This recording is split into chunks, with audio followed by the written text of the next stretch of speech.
Please subscribe to Face TV Africa and turn the notification on. Face TV Africa, ẹ jọ̀ọ́ ẹ subscribe, hete. Face TV was Swoby.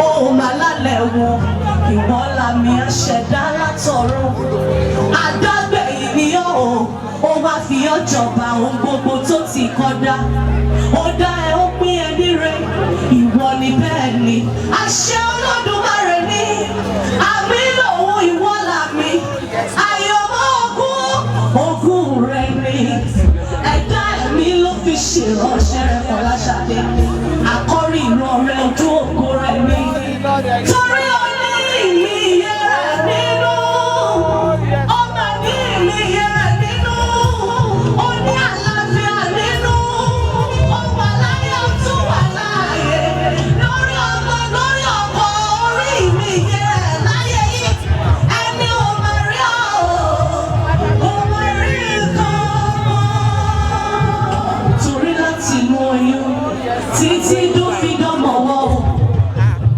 ìgbà tó wà lọ́mọ wọ́ àwọn ọ̀tá gbà wípé ikú ò pa ẹ́ wọ́n gbà ẹ́ pé rí wọ́n sábà tí wọ́n ṣùgbọ́n ikú ò pa ẹ́ wọ́n gbà ẹ́ pé lọ́wọ́ ìyá rẹ̀ Ọlọ́run ò fi ẹ́ lé wọ́n lọ́wọ́ àní wọ́n gbà ẹ́ pé Fọláṣadé Ọlọ́run ò fẹ́ mi wọlé ẹ lọ́wọ́ láti kékeré débi tó dé àánú lórí gbà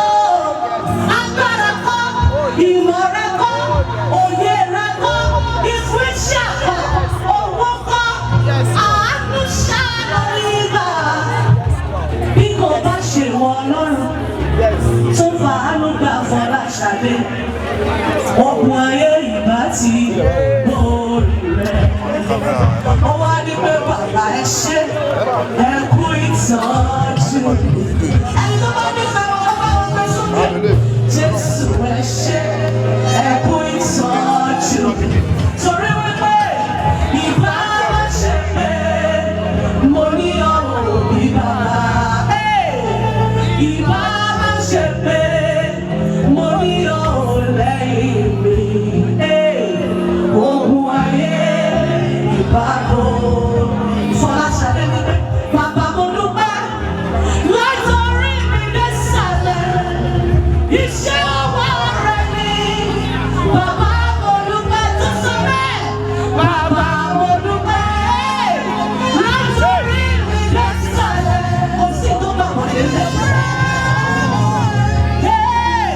Bàbá mo dúpẹ́ kò dẹ̀ sókun yé o ti kú kò má sókun wá níbo ló lọ kò dẹ̀ sókun káwọn lérí fẹsẹ̀ tó lẹ̀ o ẹ má ṣe o bàbá lórí Fọláṣadé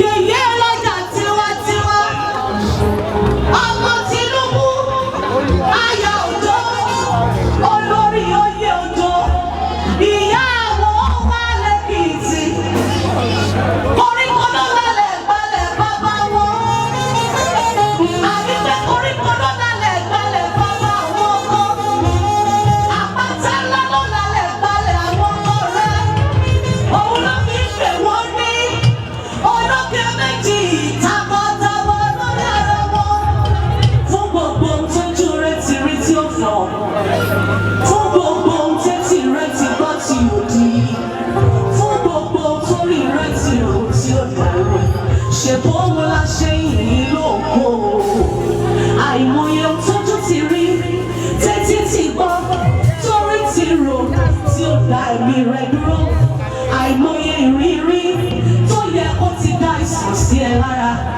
àìmọye ìṣubú tẹ́ ẹ ṣubú rí tẹ́ tó padà dìde gbogbo rẹ̀ la fi ń yìn ọ́ bàbá àṣeyẹyẹ rẹ̀ á padà dá.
shout out come from?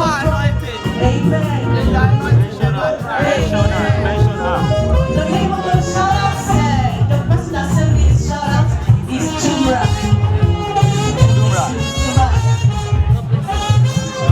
Alright, thank you very much. It is one of the best moments. Celebrating a woman of excellence, a woman of dignity, a woman of honor. It is one of the best moments, like I said, celebrating her birthday once again in the year 2022, the year of Iyaloja. Ladies and gentlemen, can we break it down, please? Another surprise is here. Can we break it down? Another surprise is here. Break it down, please. Break it down.